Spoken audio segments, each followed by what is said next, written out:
Hi, Mariana. Thank you so much for joining us today. I am just so thrilled that we are going to have this opportunity to watch your film and to talk about it with you and with Paul Gregory, who wrote a book of the same name that sort of inspired at least the first part of your filmmaking journey, if I understand it correctly. The event's happening on November 7th, and we're hoping anybody who's interested in learning more about these sorts of things will feel free to join us. So why we're doing this is because we had just a really inspiring kind of response to this seminar that we're offering now or about to get underway with Flagg Taylor on Alexander Solzhenitsyn's The Gulag Archipelago, 50th anniversary of its translation into English. And so many of these young people had an interest in, a deep curiosity about, and a kind of sense of an obligation to really understand more about this time and what was going on in Stalinist Russia in these labor camps. And I have to imagine something similar is the case with you. But I'd like to ask why is film, I mean, I know that's your medium, but I'm wondering if what it is about film that really brings what it brings to the table in telling the stories of these women of the Gulag.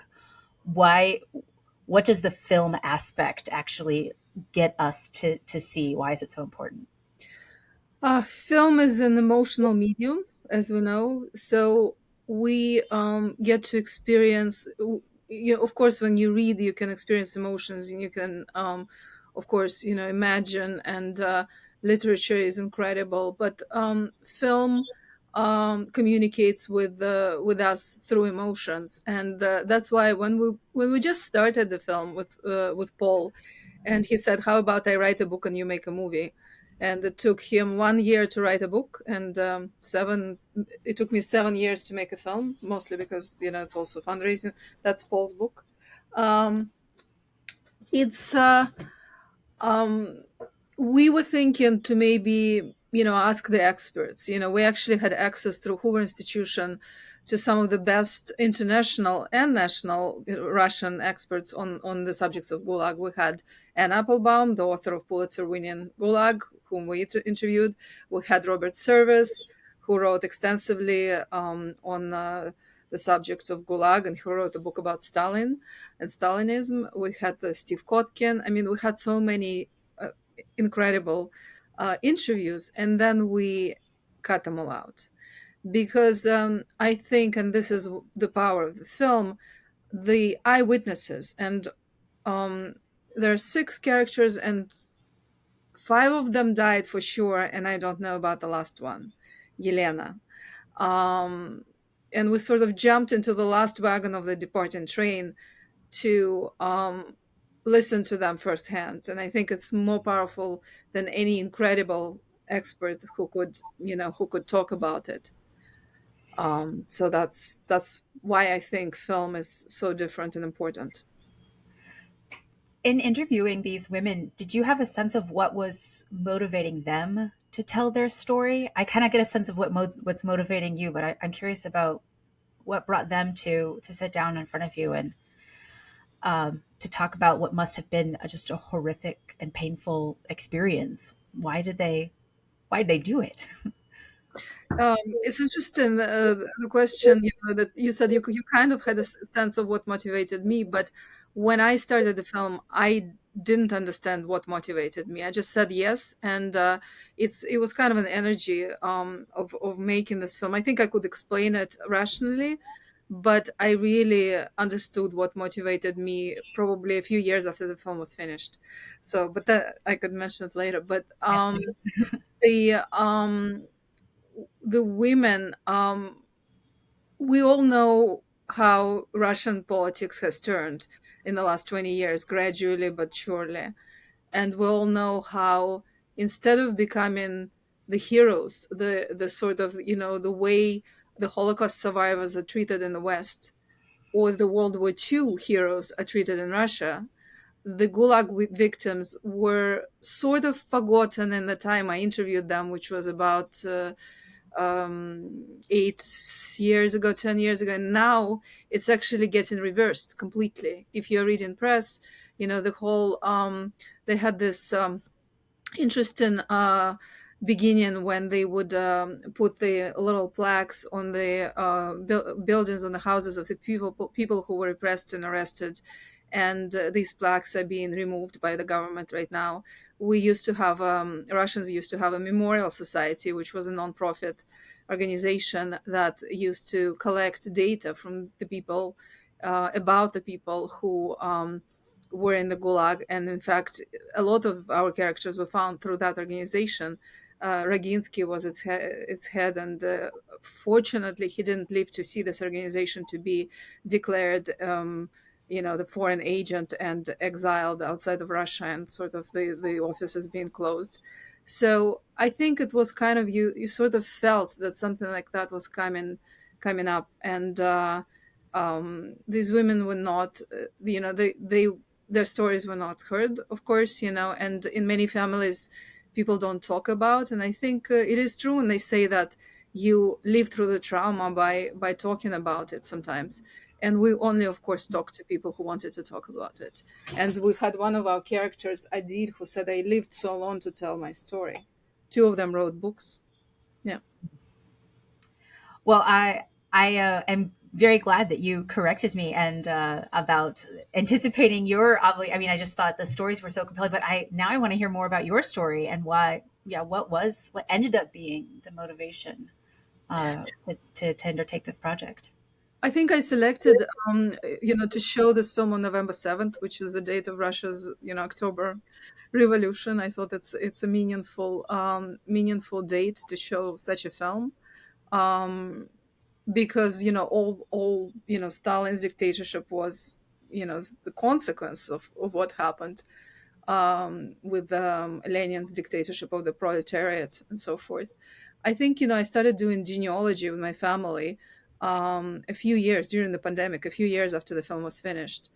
And I realized that pretty much four generations of my family were affected by communism and and sort of the dictatorship, the red dictatorship. And I learned that he wasn't a woman, my great grandfather, but he was a priest and a head of a gymnasium, all boys gymnasium, teaching Latin and Greek. And he was head of a publishing house together with Peter Tolstoy, one of the Tolstoy family, uh, doing a newspaper in one of the Russian cities in the Urals. And in 1918, when Bolsheviks came to power, they took 10 most prominent people in town, or 20, as hostages, and they just bayoneted them, sort of as hostages. And that's my great grandfather. Later on, in the, when I think it was already during Putin, which is quite strange, he was canonized by the Russian church as a martyr and a saint. So that's kind of interesting. And I wrote a little story called the saint's granddaughter. Um, yes. So, I just learned that it just goes back in my family. And what these women, and every Russian family was affected either by the World War II or by the Gulag. And whenever, the World War II is talked about, even though slightly distorted, I think, or a lot distorted, because there's a lot of propaganda going on right now. But the Gulag, I don't think enough has been talked, and now it's reversed. Yeah, so I think going back, as you say, looking backwards, that's what part of what this thing does. But I'm curious about what you would hope for an audience today, audience in a few weeks, watching this, looking forwards. What's sort of the, what does this movie mean for our present age? What would you hope for it to mean for these young people? I think, the film is pretty short. When we applied for an Academy Award with it, and we did it to give it more exposure. We were shortlisted with a 40-minute version. And I thought, how can you show this in 40 minutes? And then we did a slightly longer version, which is almost an hour, to show it at universities. There are two reasons for that. One was that it's pretty hard to sit through interviews. They're saying, well, your characters are not moving. They're moving, they're just not physically moving because they're in their 90s. So it's kind of hard to sit through a long interview. So we tried to make the film very watchable so that you can watch it and experience it. But we also tried to make it tip of the iceberg, which means that whoever listens to them, and these interviews are pretty PG-13 because these women most likely have seen rape and most likely have seen atrocities that they did not necessarily talk about in the film, and I didn't want to push them too much. But there are so many memoirs and so much literature, not just Solzhenitsyn, but also Varlam Shalamov. There is also Ginsburg's the Whirlwind Road. There's also there are basically dozens of books on the subject, and my hope is that, like with every huge historical event, catastrophe, people will get interested and start looking into this more, reading more, and so forth. Speaking of Solzhenitsyn, there are two connections. First of all, I used to know his son. I mean, I still know his son. He has several sons, Yermolai, and he presented our film at the Moscow Film Festival. By the way, it wouldn't have been possible in 2024, a film like that showing at the festival. But in 2018, it was shown, and one of the last surviving characters, Nadezhda Levitskaya, came to present the film as well, and Yermolai was presenting it. He introduced me to Nadezhda Levitskaya. She was Solzhenitsyn's assistant. He said, "You should meet my mom's friend," and that's how I got acquainted with her. And she died, unfortunately, 2 years ago or 1.5 years ago.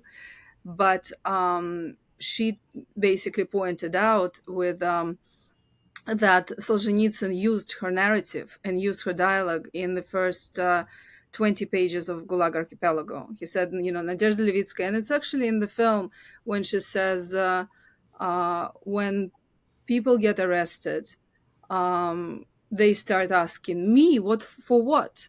And then they get a response, just because. And this is what's actually sometimes going on in Russia right now, and people think that it will not get to them, and they're completely, innocent. And it's just the story repeats, interestingly. But I also wanted to point my connection, the weak connection with Solzhenitsyn. But Nadezhda Levitskaya was his assistant, and she's in the film, and her narrative, part of her narrative, is in his book. Well, thank you so much for this wonderful foretaste. I'm even more excited about this event, and I can't wait to see what our students ask you and what more we can learn about this. So thank you again so much for joining us, Mariana, and It's we'll an see honor you again. to be a guest. Thank you very much.